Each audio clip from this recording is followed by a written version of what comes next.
You ready for the fun part? Great. So here I've got your standard agreement to sell real estate, right here. And so we've got at the very top the parties. So we've got Mr. Jones is the seller, and PPP3 LLC right here. That's me. That's the buyer. Description of real estate. So here we've got the address, 123 Main Street, Philadelphia, PA, 19123. Right here we've got the folio number. So the folio number is like the tax ID for the property. It's sort of like the social security number for the house. It's the mineral rights, the land, the air rights, all that stuff. Purchase price again is that number that we shook hands at $142,000. Cash deposit to be held in escrow of $500 by Fortune Title. As you can see right there, we do lots of business with them. They're great. So on settlement day, you get $141,500 plus $500 to equal the $142,000. All right. Time for acceptance is today. Closing on or before April 15th. It's about 30 days out, and of course we can always go earlier if you like. So I initial here, and if you can initial right there, Mr. Jones, that'd be great. Awesome. All right, so a couple other things. Occupancy. Seller will deliver occupancy upon settlement. Seller acknowledges no parties currently residing in the premise. So property does need to be vacant when we close on it. I know it is vacant now. Please don't move into it. That'd be great. Awesome.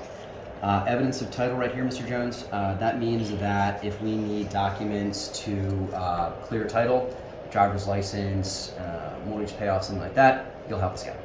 All right. So if you could just initial right here, and I initial right there. Excellent. All right. So place of closing. Closing shall be held at buyer elected title company or 1033 North 2nd Street, 5th floor, Philadelphia, PA. That's our office. So we're either going to close at the office or our office or the title company. Our office is really easy to get to. It's right in Northern Liberties in Philly. There is parking, don't worry. So right here, notice I crossed out here, buyer shall pay all transfer taxes and buyer shall pay all other closing costs, right? So remember, what we offer you is exactly what you walk away with minus any debt. So if you could just initial right there, Mr. Seller, great. Proration of taxes means that you're only responsible for the property taxes on the home while you own it. So since you are current on the property taxes, you'll actually get a little bit more money back when we close for the overage balance on the property taxes.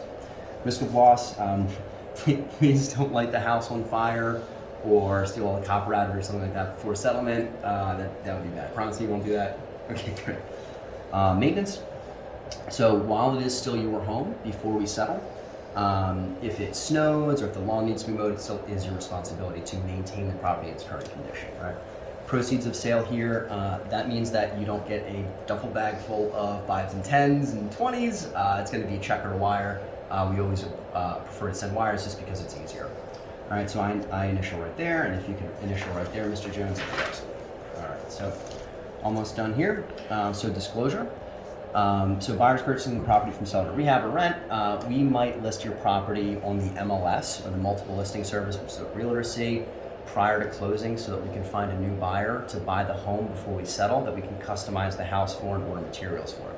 Saves us tons of time and money and things like that. So if you do see it on the MLS, don't be alarmed. That's why it's okay. All right.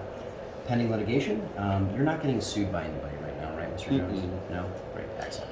So I initial here, you initial there. Great, thank you so much. Last page. Cool. So other agreements. You don't have anything signed with anybody else to sell the property, do you? No. Excellent. Right to show. So buyer reserves the right to show the property prior to settlement for reasons including contractors' estimations and funding partners. So we're going to have contractors come through a few times to take measurements, so we can order cabinets, so again, so we can hit the ground running right when we settle. We'll be through a couple of times. It might be 10 times, it might be twice with 5 or 10 people. Not sure how many yet. So just to save you guys the trouble of having to rush back here over and over and over and drop everything every time we need to come through the home, I was just going to put a lockbox on the house and give you guys the code. So if you wouldn't mind, giving me the keys now, that'd be great. And I'll show you how to use it in just a second. Would that be all right? Excellent. Great. Thanks, Mr. Jones. Marketing the property for sale. So we're buying it. Don't try to sell it. Okay. And this is the most important one for you, Mr. Jones. Condition of improvements. Property shall be purchased as is. And notice, it doesn't say anything other than as is. It just says as is. It doesn't say as long as the roof is okay, as long as it's not leaking, as long as the concrete's fine, as long as there's no mold, all the things we talked about. just as is. So buyer, which is me, is responsible for obtaining the use and occupancy and all related repairs. So when the township comes in and they tell you you gotta fix that concrete out front that we looked at before you can sell the property, or add smoke detectors or deal with the leak in the roof, we'll handle it, it's not on you. Cool, great. So I authorize it here and date, and then you authorize it here. Great, thanks so much. And then also initials at the bottom. Thanks so much, Mr. Jones. Congratulations.